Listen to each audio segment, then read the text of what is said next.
tapuā o loo saili le tamā. Lona winga lai tau su e le atua.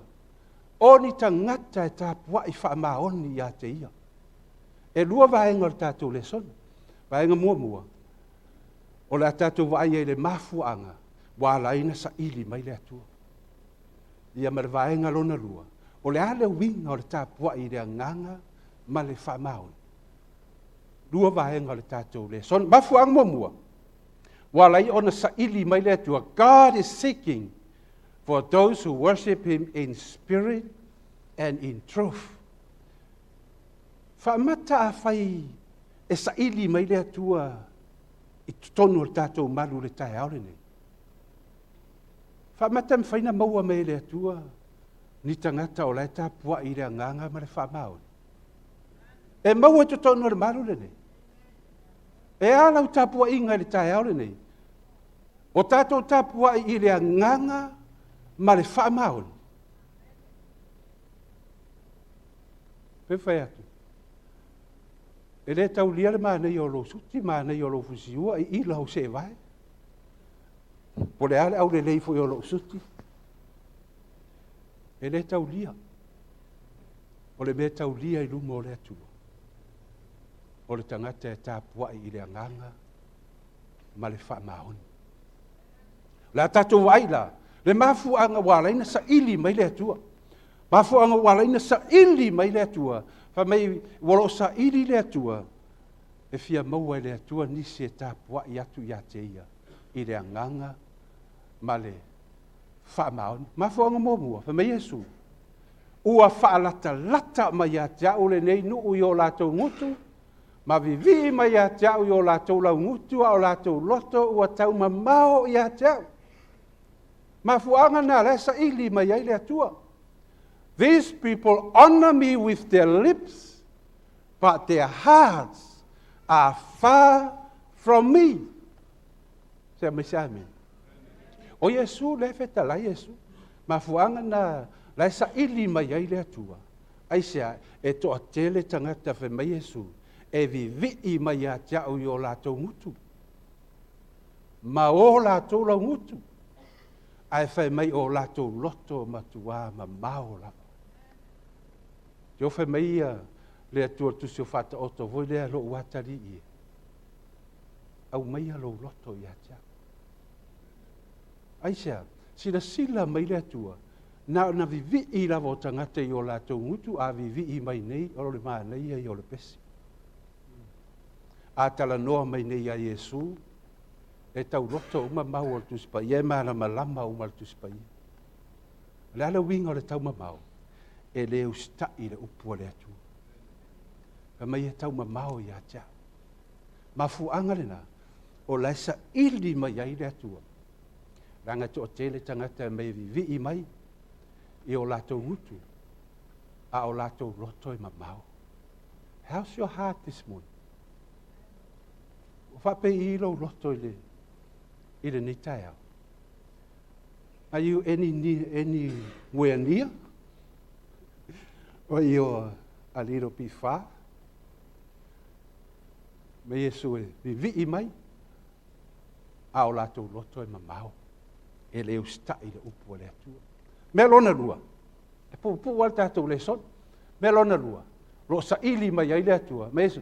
E tāpua'i fua mai lato ia te au lo lato whai mamata upu o poloa inga atangata. But in vain they do worship me, teaching for doctrines, the commandments of men. Pa mai e tāpua'i fua mai na wa lato whai mamata upu o poloa inga atangata. Sa tātou whaalongo le tolu mai aso. O le aso sa. O le poloa inga le tangata. Fa mai le tua inga a Yesu, fore tu se o mareko le fa mai lau farisaio, o tautu ua poloa inga le atua. A o tau si ustai poloa inga ma o tau uputu. Ma fuafa mai Yesu, e tāpua'i fua mai lato ia te ua whai ma mata upu o poloa inga a tangata, o pei mata upu, o pei poloa inga a tangata, o ni mata upu o le atua. Te manatua le taimi whatoa o whaalongo ali whi au mo o papatiso. Ia wo watu nei la le mātou ai.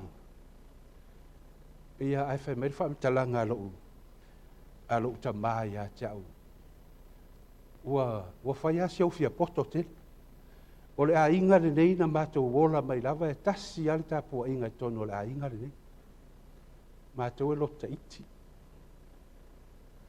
A o lewa e sau sui le mea na o mai ia mātua ma mātua o mātua. E tausi e sili atu ia i rātou polo a inga ma uputu ua tangata. Tia mai se amen. I lo o le polo a inga a le atua wha mai Yesu e TAPUA'I fua mai ia tiao. I lo rātou whai ma mata upu polo a inga tangata. Se fi i tangata whapena, i tātou a inga whapena. O le lotu wale nei na tātou wola mai ai. E le suia e se tangata, o polo a inga tangata. O uputu. Mai le lotu lava nei na whaavae mai ai tātou a inga. Ma fua mai Yesu e TAPUA'I fua mai. Aisea, ina ua lātou whai ma mata upu o polo a inga tangata. Na tua ina Yesu le au wharasaio, ua lātou la fua'i polo a inga le atua, e tausi a lātou uputu. Mea lon ton, mwalo le ian tātou oro le whi awa le atua, a lo te whailo atu. Ma fuanga walaina sa ili mai le atua. Mua, whai mai o tātou loto mai o tangata na o mai ana na vivi mai a. Ai ma mao i o lātou loto. Lua, ma Yesu ua whai mamata upu polo a inga a tangata. Tolu, ma Yesu luka e ono whao. Se ale mea ta uai a ue o tau leali ie.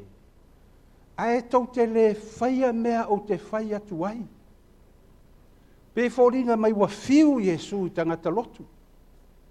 Nana ala langa leali ie. Ae le whaia le mea whai mai a Yesu. E leu si tai le upu a Yesu. Ma Yesu, se ale mea. Se ale mea la ina tau tā ua au. Leali ie. Ai tau te le whaia mea o te whaia tuai. Ma fuanga le nā. La sa ili ai le atua. Fia sila le atua tanga te usitai ia te ia.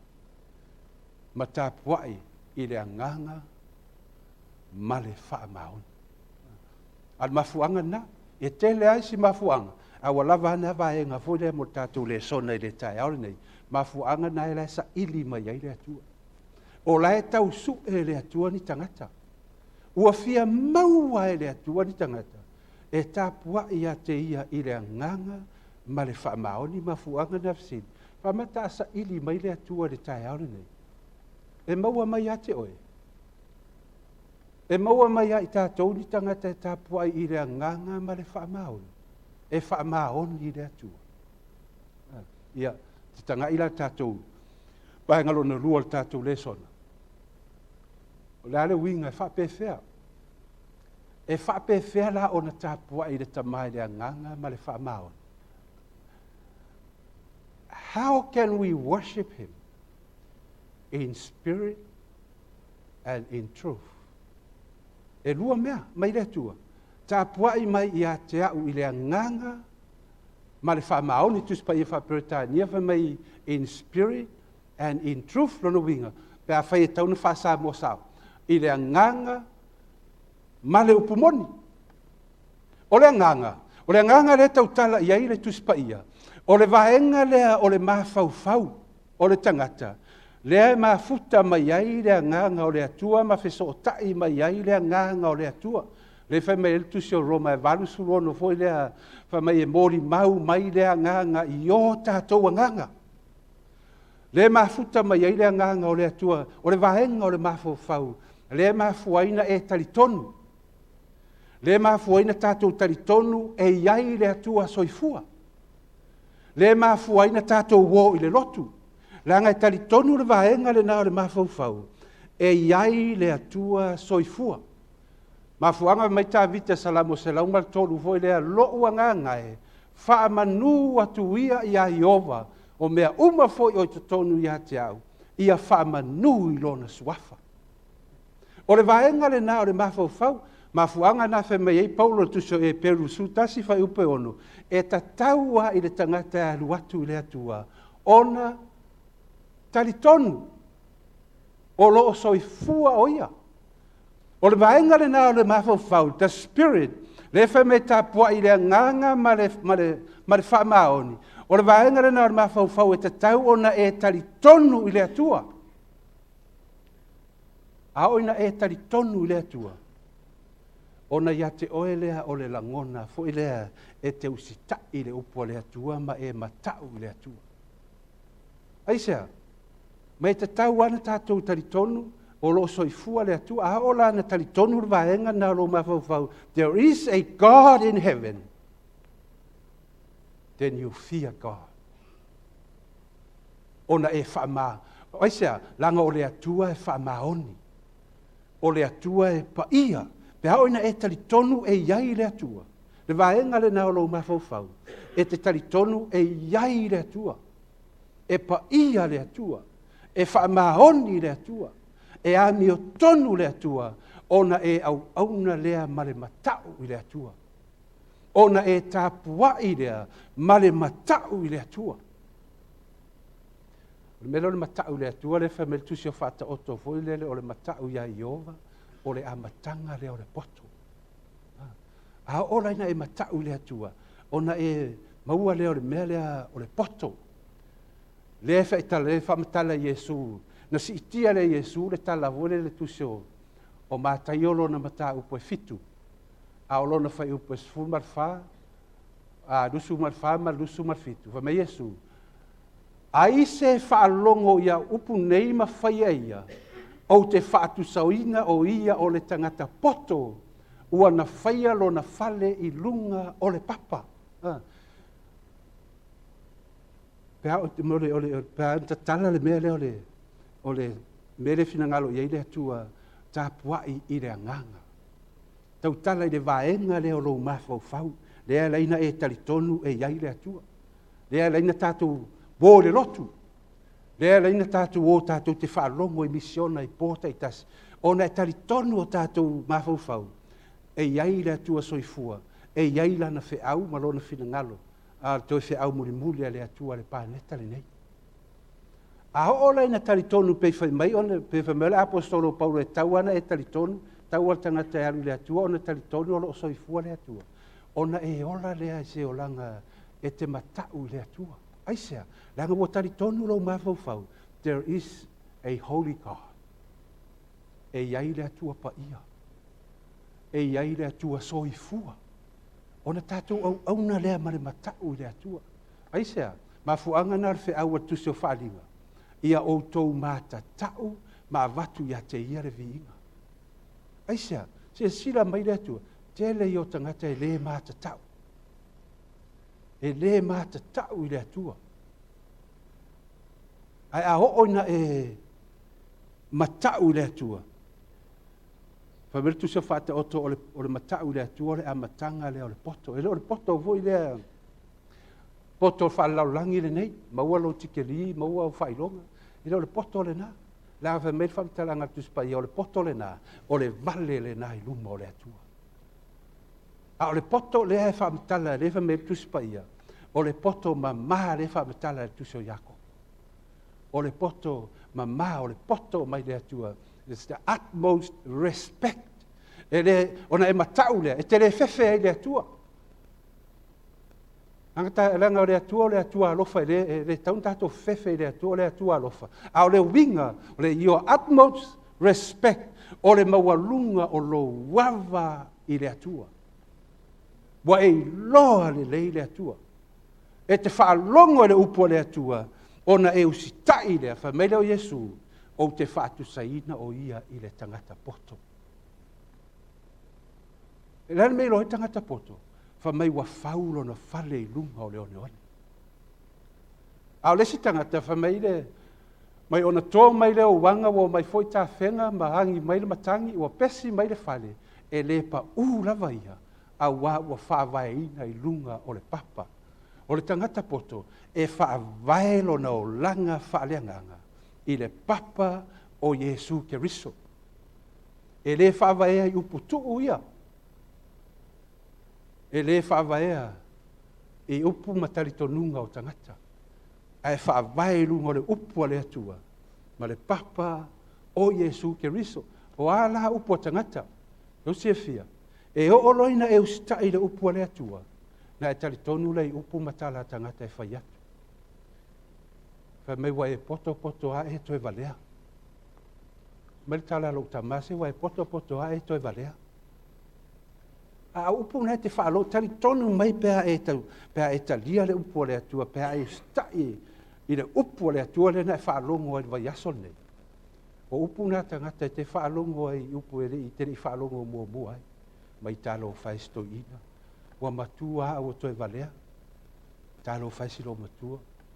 Wa poto a toi valea. Le ai. Sa e valea. A o le wa e poto. Ai sea, whai mai Yesu, o le tangata e whaalongo i la upu mawhaia. O te whaatusaina o ia i le tangata poto. O le vaai le laulangi, o oe te valea. A o le sila le atua mai le langi. O oe o le tangata poto. Te mena tua sa iele misiona na whai e tutuila. Na mato malanga ila mo le whai uingale, o le misiona le tutuila. O le po wa fai le wala au muri wa umale le fai baptiso. O le po e iai le tina matua lau te rosi la fia nisa lau fai ngaluenga na matu mala. E iai le tina matua lava na iai tonu. Bo o la wa latu ase singa fu le fameti au te papatiso, au te fia papatiso le tae au sa pati. Natalia le leire ele fai fi au. Au alu le wala au le po. Wa to o tele. Wa lema whaina ta ofi le loto le tina. Tu mai le tina tau to o mai a sau lo papatiso. O umar papatisonga wa mo moli lo na fale. Whai mai le tala lo matua tia mai. Wai mana tua to e piki au tae au le sa pati. Ai whai mai wa mai tia mai. Wa malama le tae au e watu ia. Tia mai piti mai. Ta rofa. E watu a se tala whanua noa, ua maliu le loo matua. E le i loa e le loo matua, o lona toe awa noa lava le ana tutoe. O le vaai tangata, o se mea valea te le matua o loo matua, nea e toe baptisa. Ai o le sila le atua mai le langi, fai mai o le tangata poto. Ai sea, sa whaalongo i la upu, mai e whaia. Whaatusa le Yesu, me o le pei o le tangata e whaulo na whale i lungo le papa. O a upu tala tangata, o matangi, ma wha, pesi mai. Mai e le ma whai o na pa uri whale. Aisea, whaatusa le nao le tangata ua matua wha vai lo na taritonunga ma lo na whaatuatua i a Yesu ke riso le papa. Wala upu te whamei wa e poto a e toi valea. Le wa e poto. O le upu o le tuspa ia. O oe o le tangata poto. Aisea, me Yesu whai upu e nusu ma lima. Nusu ma leono. Ai se tasi foi e whaalongo ia upu nei, ae le whaia e whaatusaina o ia o le tangata valea. Tele i o tangata nao, mai whaalongo le upu le atua. Matua taritonu, matua manino le whiau pōta i tasi. Le tū la fono le atua, e ma vai le langi ma le lau langi, e le uvale sina pasi matai tusi po se iota. Ua meo fasi matai tusi po se iota, mea fo i o le tongi i lungar i, ma le vase o le ti, ma Yesu, e o i tama i mea ni ina, e le ma vai. E tu mau e whaavavau. Whaalongo le sāpati o le atua ma le aso sā, o le aso sā, mea fuanga na e lui ei tau mai se mau e tasi o le tuspa ia, e le ai se mau. Na whaalongo le FAAMAONI o le upua le atua. Ma Yesu, o le tangata e whaalongo, ai le whaia, whaatusa le tangata valea. Aisea, langa e lua tangata e whaatusa i Yesu, tātou laulangi nei. a le poto e valea. Tau pou poto e to alima, ma tau pou valea e to alima. O le tangata valea e faulo na fale e lungo le one, ma le tangata poto e faulo na fale e lungo le papa. Ai to se fia. A tu ua tatu sauninga le nei sapati, nei ma uma sauninga le nei sapati, ma fai wina nei polkalama. E lua tangata e ulu fafo le fai toa lea. O le tangata poto, ma le tangata valea. Ai se o le tangata poto fai mai Yesu, o le papatiso, o le whātua ma papatiso o le tangata poto, e whaolaina. A o le tangata valea, na whaalongo le upua le atua, a e le whātua e le tari tonu le upua le atua. Ma Yesu o le tangata valea. Se ale mea ene valea, ma Yesu e whaasala ina le nā tangata. Ale mafu anga le nā. E ala ina fina ngalo le atua. Tātou te tāpua'i i le anganga. Tāpua'i ma le matau. Matau i le atua. Awan le mata tau le atua. Te me amen. Lango le upua a le atua tātou le sona. Le whiaua le atua. O le toi whiaua nei a le atua. Mo nei tolu wa yaso tātou mission. Mai o Yesu. O le winga la tāpua'i i le anganga. Le fina ngalo iai le atua. O le tangata e matau. O le tangata poto. E tāpua mafu e me whamtalanga tuso wharinga. Ia o tau mata tau le atua ma watu ia te ia le vi inga. O tātou te whaore vi inga o le atua. So se mea tātou te whaia. Ma le tuso koronito, sfuru tolu tasi, pe tātou te ai, pe tātou te whiinu, po se tasi mea tātou te whaia. Ia whaia mea uma, ia vi iai le atua. O le vi inga, o le tangata e matau le atua, so se mea na te whaia, na te le whaore vi inga o le atua, ai o le mea uma lava e vi iai le atua. O le vi inga o le atua. O le winga lana, o le tāpua'i i le anganga. Whaven tāpua'i i le upumoni. Waenga lona lua, tāpua'i i le anganga, ma le upumoni. Ia o tātou whaalongo le nei tolu vai aso. Tolu a mea tau e le upumoni. O Yesu, o le tuspaia, ia ma le tūla fono o le atua. O mea ia tolu e tau e le tuspaia o le upumoni po le mea moni. E le mawhai e se tangata, le mawhai e se ekalesia. O na tu ese mea ia tolu. E le mawhai se ekalesia na whai mai mātua lava na o Yesu ma le tuspaia. Mātou te retaria ina le tūla fono o le atua. Po le mafuanga na alalanga i te rok tangata wale au ngā tūlava. E le mawhai na tu ese. We cannot separate mea ia tolu. Langa o upu monia le atua. O Yesu tuspa ia ma tūlava. E le mawhai foin tātou whai mai. Wa lava Yesu ma tūlava. Ai tia e tuspa ia.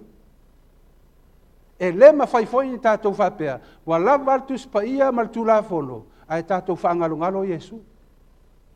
Ai sea, langa o mea ia tolu e taitaina ai le o langa au auna o le tangata.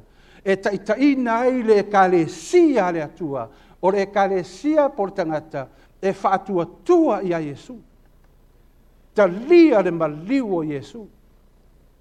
O le kalesia e usitai le me fai mai eltus pa ia.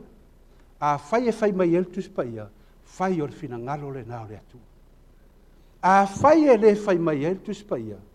Ai sa tātou te fai e pēr whenu se me le fai mai eltus pa ia. E le ad fōle le ale naiki le maa saina saulunga o le TV. Fōle le a fai mai le lato se e vae fōle le. Fai mai le o le ad na just do it. A fai o le me fai mai e le atua tus pa ia. Just do it. A fai he le fai mai eltus pa ia. Au al fai ia. E leo fai meltus pa ia e tausi leo sa. E leo fai meltus pa ia le aso lua lima o te semana whana wai Yesu. E leo fai meltus pa ia o le e iai laso kirsimasi e le ai ma se mea tau mai tonu tus pa ia. Ai se ala tātou te whai ai. O le e seta, e le o tono le tuspaia. E te nofo ma tātou mawhauwhau.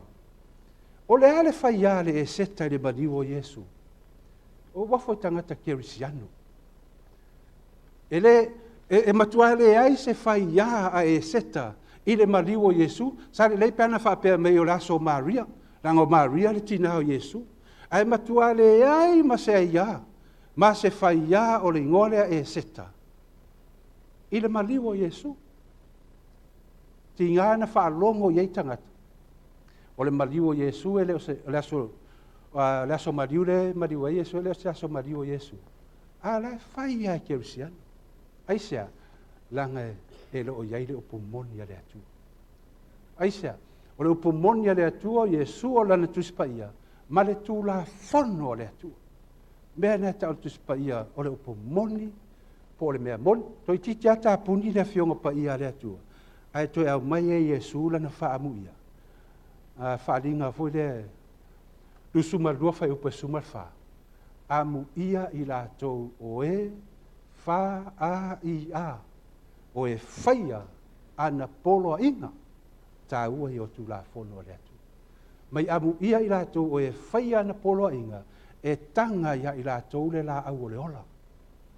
Ma la tau uru lo le ai o na whaito. Ma fuangana. Le re ma whai ese e kāresia. E re ma whai ese tangata. Ona tu ese mea i e tolu. Lango mea i e ta ina i le kāresia le atua. Ma le o langa au na o le tangata. Waila, e sāpati. Ma le asa. Na whai mai e su e tausi le sāpati. Tali mai. O te mana o te tali. Whai mai e su e tausi sāpati. Ioi. Amen.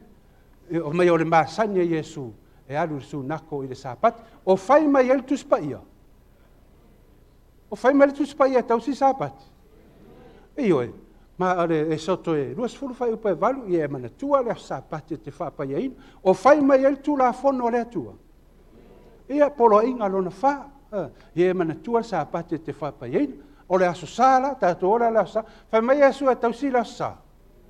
Le ai ma se. O whai mai el tuspaia. Le ai. O whai mai el tu la fono. Le ai. Ma fu angarena. I sa ia rusu ma le ono voi le whai upo e lua. I nā tō mai e o tau o pui pui. Ai se i uru whale atu iai le nuu a mi o tonu. O ai le nuu lea. O i la tō e tau sia le mea moni. Po le upu moni. O i la tō e whātua tua ia Yesu. O i la tō si tai le me whai mai el tuspaia. Ma i la tō e tau si polo inga le atua. Ma Yesu, uru whale. I le ai i ona whai tutoa. Ma fua me le atua. O tia sa ili. O lo sa ili le atua. I e tapuai i le anganga. E tapuai ma le matau. I ustai le upua le atua. Le ngata o le anganga. Ma le opo moni le atua. O i la tona. E saunia le langi ma le ola e whaavau. Peno whai atu le sipo. E le tau lia po ai le ngore lotu. O i ngore lotu na ni ngoa lava e le sitala i le malo. Ai pe ngo ya lau fai, i ngo ya lau ulu le kalesia. Ai a fai e mau ai mea i e tonu. Le kalesia le nare atua. E kalesia wa aia le nare atua i le lau langi nei. Mai amul muri. O te mana e fai ule fsiri lea. Nā ngā lai sa ili mai le atua le tai au le nei. A o sa ili mai le atua le nei tai au. Whaamata e maua i le tātou au fia nisi e tapua'i i le anganga ma le whaamao. Mata o sa ili mai le atua. Whaamata e maua tonu i nei. Amen.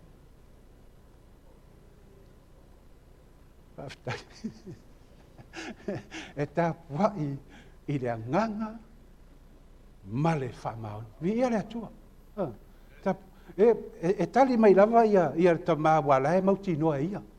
O lai tapua i le anganga ma le whaamaoni. A lo te whesiri i tangata vo ia lai le o mauti noa. E le o mauti noa vo ia. Le tūlanga lai ai.